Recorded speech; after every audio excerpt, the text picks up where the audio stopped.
السلام علیکم۔ Urdu hub official میں آپ سب کو خوش آمدید۔ آج ہم شروع کرنے جا رہے ہیں ایک انتہائی ضدی، سنگ دل اور باجبر انسان کی کہانی، جس کی زندگی میں محبت دستخط تو دیتی ہے مگر زنجیروں کے جھنکار کے ساتھ۔ ارمغان شاہ کے غصے کی تپش اور حیا کی نڈر آنکھوں کے تصادم کی یہ داستان آپ کا دل دھڑکنے پر مجبور کر دے گی۔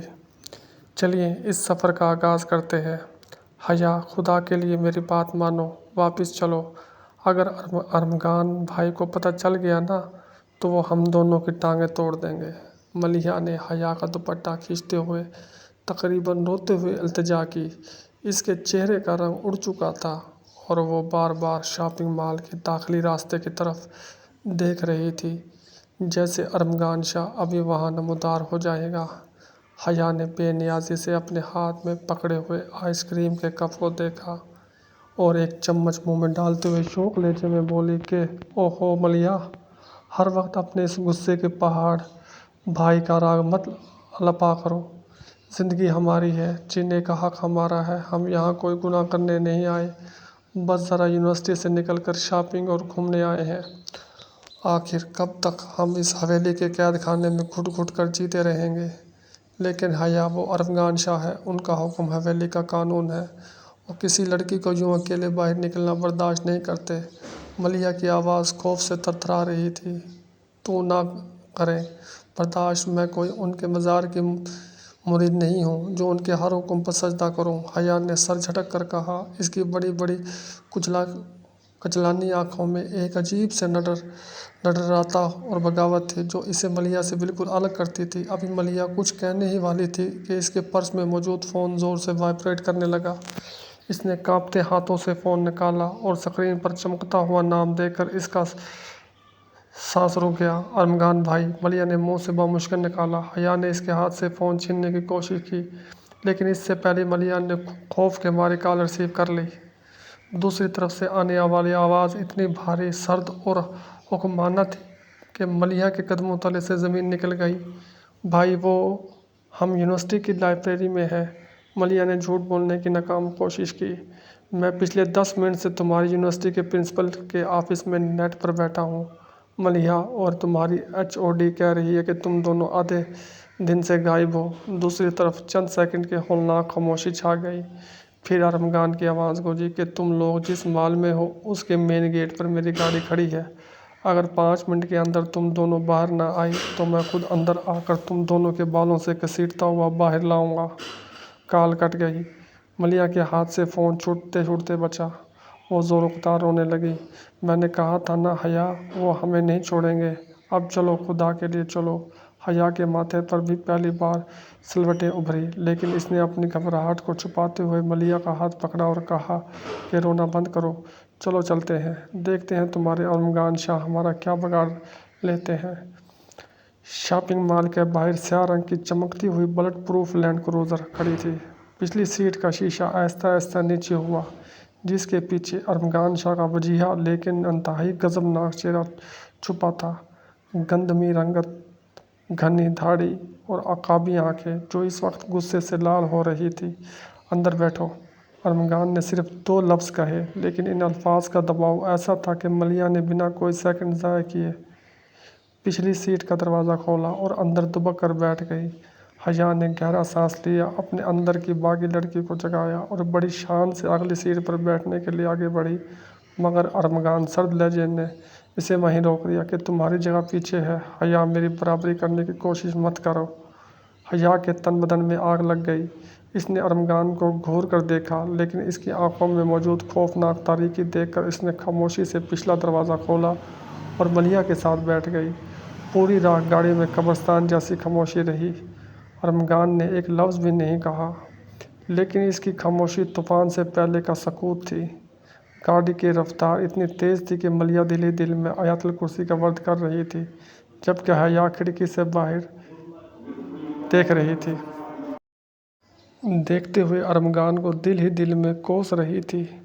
جیسے ہی گاڑی حویلی کی وسیع اور عریض لان میں رکی، ارمغان بنا پیچھے دیکھے گاڑی سے اترا اور حویلی کے اندر چلا گیا۔ حیا، اب کیا ہوگا؟ ملیحہ نے روتے ہوئے حیا کا ہاتھ پکڑا تو حیا نے حوصلہ دیا کہ کچھ نہیں ہوگا، چلو میرے ساتھ۔ حیا نے مضبوطی دکھائی، حالانکہ اس کا اپنا دل بھی اب تیزی سے دھڑک رہا تھا۔ حویلی کے ہال میں قدم رکھتے ہی سامنے ارمغان شاہ کھڑا تھا، اس کے ہاتھ میں چمڑا کا چابک جو وہ اپنے گھوڑوں کے لیے استعمال کرتا تھا میز پر رکھا ہوا تھا، جسے دیکھ کر ملیحہ کی چیخ نکل گئی۔ بڑے ابا، دادی جان! ملیحہ نے مدد کے لیے پکارنا چاہا، لیکن ارمغان کی ایک دھاڑ نے سب کو خاموش کر دیا۔ کوئی بیچ میں نہیں آئے گا۔ ارمغان کی آواز ہال کی دیواروں سے ٹکرائی کہ ملیحہ تم اپنے کمرے میں جاؤ اور یاد رکھنا اگلے 1 مہینے تک تمہارا اس حویلی سے باہر نکلنا بند ہے۔ لیکن بھائی، ملیحہ نے گڑگڑانے کی کوشش کی تو ارمغان نے دوبارہ غصے سے کہا، میں نے کہا اپنے کمرے میں جاؤ۔ ارمغان کی آنکھیں شعلہ برسانے لگیں۔ ملیحہ روتی ہوئی اوپر اپنے کمرے کی طرف بھاگ گئی۔ اب ہال میں صرف ارمغان شاہ اور حیا رہ گئی تھی۔ ارمغان آہستہ آہستہ قدم اٹھاتا ہوا حیا کے قریب آیا، اس کے طویل قد حیا کے نازک وجود پر سایہ افغان ہو رہا تھا۔ تو تم ہو وہ جس پر اب بہت نکل آئے ہیں۔ ارمغان کا لہجہ دھیما لیکن انتہائی زہریلا تھا کہ میری بہن کو بھگا کر حویلی سے باہر لے جانے کی ہمت کیسے ہوئی تمہاری؟ حیا نے اپنی تھوڑی کو اوپر اٹھایا اور سیدھا ارمغان کی آنکھوں میں جھانکا کہ ہم کوئی چوری کرنے نہیں گئے تھے اور نہ ہی میں نے کسی کو بھگایا۔ ہم انسان ہیں، کوئی قیدی نہیں جو 24 گھنٹے اس جیل نما حویلی میں بند رہیں۔ زبان درازی مت کرو حیا! ارمغان نے جھپٹ کر حیا کا بازو اس بری طرح مروڑا کہ حیا کے منہ سے سسکاری نکل گئی۔ یہ حویلی ارمغان شاہ کی ہے اور یہاں رہنے والے ہر فرد کو میری مرضی کے مطابق سانس لینا ہوگا۔ اگر آئندہ تم نے میری بہن کو خراب کرنے کی کوشش کی تو میں بھول جاؤں گا کہ تم میری چچی کی یتیم بیٹی ہو۔ حیا کی آنکھوں میں آنسو تیرنے لگے، لیکن اس نے خود کو کمزور نہیں پڑنے دیا۔ اس نے اپنی مروڑے ہوئے بازو کو تکلیف کو نظر انداز کرتے ہوئے کہا، آپ صرف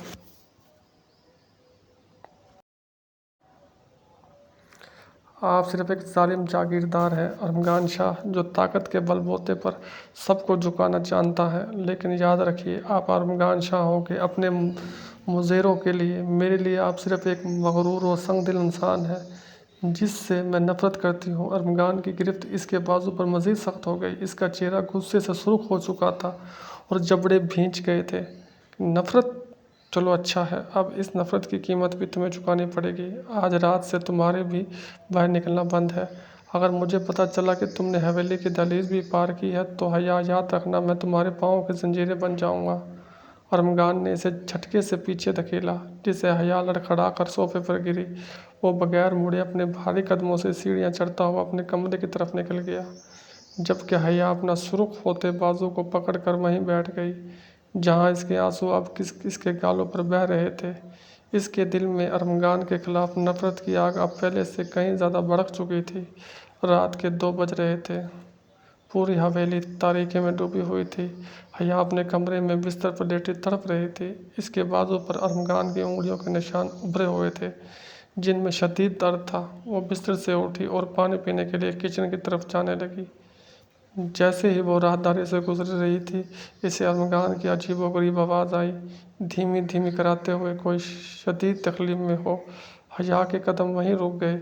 تجسس اور خوف کے ملے جلے جذبات کے ساتھ وہ آہستہ آہستہ ارمغان کے کمرے کے آدھ کھلے دروازے کے قریب پہنچی۔ کمرے کے اندر مدھم لائٹ جل رہی تھی۔ جو منظر حیا نے دیکھا اس نے اس کے ہوش اڑا دیے۔ ارمغان شاہ، وہ مضبوط اور سنگ دل انسان، زمین پر گھٹنوں کے بل بیٹھا ہوا تھا، اس کا سر بیڈ کے ساتھ ٹکا ہوا تھا اور وہ شدید درد سے ہانپ رہا تھا۔ اس کا پورا جسم پسینے سے شرابور تھا اور اس کے ہاتھ میں ایک چھوٹی سی شیشی تھی جسے وہ کھولنے کی ناکام کوشش کر رہا تھا، مگر اس کے ہاتھ اس قدر کانپ رہے تھے کہ شیشی فرش پر گر کر دور جا گری۔ پانی! ارمغان حلق سے ایک بے بس اور کمزور آواز نکلی جو اس کے دن والے جہو جلال سے بالکل مختلف تھی۔ حیا وہیں دہلیز پر کھڑی یہ منظر دیکھ رہی تھی۔ ایک پل کے لیے اس کے ذہن میں آیا۔ اگر آپ کو یہ کہانی اچھی لگی تو میں اس کا پارٹ 2 بھی بنا دوں گا۔ لائک اور سبسکرائب